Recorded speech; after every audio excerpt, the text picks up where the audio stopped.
The process of painting what is believed to be the largest watercolor in the world actually took 2 years. MASS MoCA approached me about doing a painting of the old space, the old mill, before the renovation for Building 6. And right now it sits at the prow of Building 6. But because I went to Williams College, I had been in North Adams a lot when I was in college.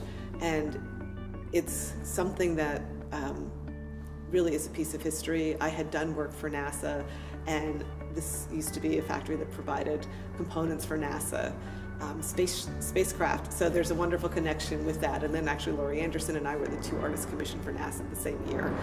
So she's upstairs, so it's really cool that both of us are in this building. What spoke to me was the space, the sense of place, the light, the colors of the columns. As you can see, the colors here are amazing. And the history, the social connection to the community.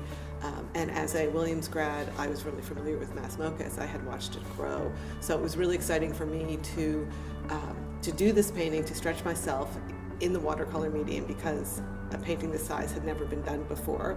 And also as a female American painter, painting in watercolor, this is a real first. Yesterday, as I was painting, the building was disappearing. So I would come to paint the columns or come to paint the walls. It's like, oh my gosh, they've been covered.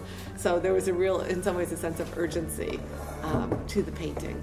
But I started in my studio with small pencil drawings, and then I expanded to color studies. So I did, started small, got larger and larger, because watercolor, you can't make a mistake.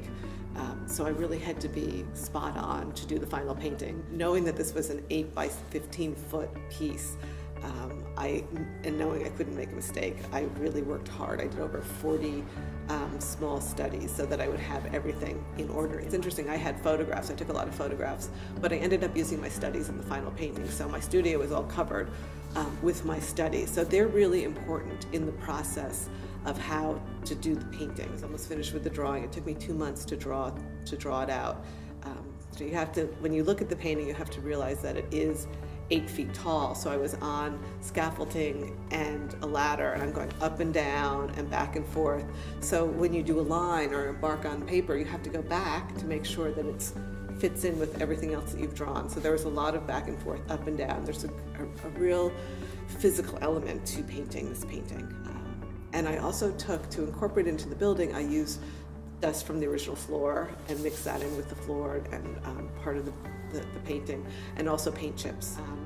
Watercolor is a really unforgiving medium, and I think that that's why so few people do watercolor, because it's so hard to get. It takes a couple of years just to become familiar with it. One of the great things about this painting is not only being able to paint watercolor in this size, but also the attention that it's given to the watercolor medium. And no one does this. For an American painter, a female American painter, it's the largest watercolor that has ever been painted.